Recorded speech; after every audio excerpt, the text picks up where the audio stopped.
Good morning, everyone. I just wanted to, first of all, welcome you to week 6.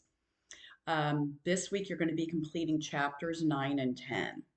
So, really quick, I just wanted to do a little micro lecture over chapter 9. So, chapter 9 talks about managing groups and teams. So, first of all, what is a group? So, a group is a collection of individuals who interact with each other to achieve common goals.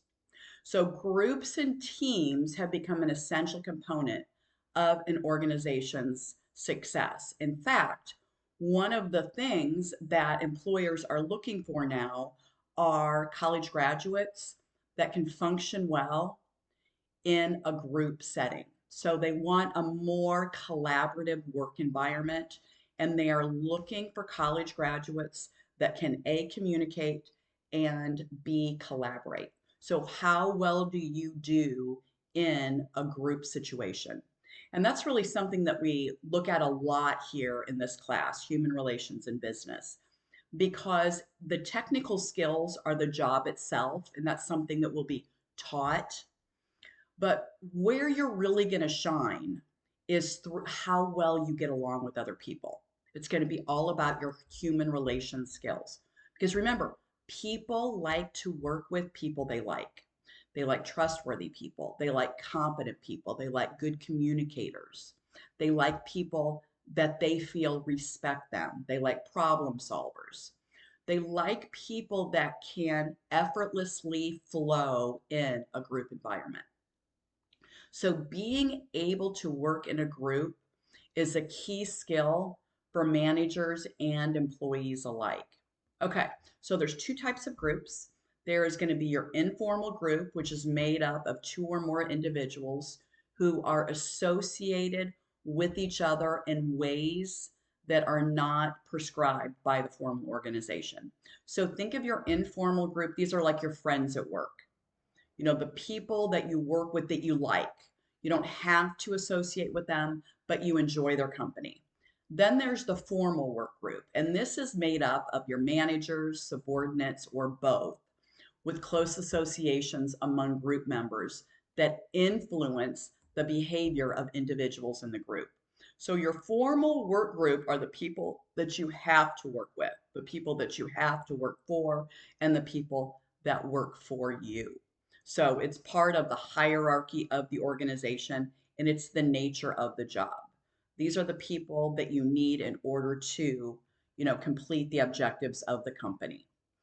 So one of the things that happens is when we create a group, it creates group dynamics. And this chapter talks about 5 dynamics of group development, and they are forming. So it's when we first meet, we first get together as a group. Everybody's kind of like learning their way around, everybody's being nice. You're forming together. The niceties are in place. Hey, I'm Christine, nice to meet you. And then we move into storming. So, storming is where we are in the second phase. Now we're kind of like jockeying for our spot. We've gotten to know everyone. If there's going to be clashes in personality, this might be it. But a lot of that comes from the ambiguity or the uncertainty of what my role is within the group. So that creates stress, that creates ambiguity, and therefore we have the storming. So, some of the things that you want to keep in mind as a manager are how do we handle that phase? Because we don't want to get stuck in the storming phase. We want our group to be able to move past that. So, one of the ways that you can do that is to make sure that everyone in the group feels heard. And everyone in the group should know that they are a respected member of that group. So create that environment that it's an inclusive group, that everyone is welcome, that you want to hear what everyone has to say, that everyone is playing an important part in the group. Support all group members. Don't play favorites. You want to support every single group member and remain positive. Even when the storming is negative or, it's not meeting the overall needs of the establishment of the group in the first place. So it's not doing anything to go to meet the objectives of the group. You still need to remain positive. Make sure everyone knows what they have to say is important. You remain positive and know in your head that this is just one of the steps to getting to the point where you are norming or working together as a group.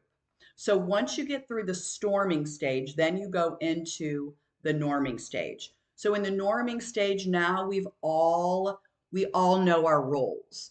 We know the group culture. We've learned the group norms. We've gotten to know everyone better. We are more comfortable because now we know our role in the group. We can see that we are a valued and respected member of the group, and now we can begin work. And then that's the fourth stage, which is performing. So now we've gotten through those initial group dynamics, and now we are in the performing stage. So now we perform the task, whether it's long-term or short-term, we perform the task together, and then the last step is adjourning. So those are the 5 stages in group development: forming, storming, norming. Now we all know our place. Performing, we are doing the tasks that we were brought together to do, and then adjourning, which means the group is over. We problem solved or we did what we needed to do. The goal was met, and now we are adjourning as a group. Okay, that's it. I am here if you have any questions. As always, you have my phone number, so feel free to reach out anytime.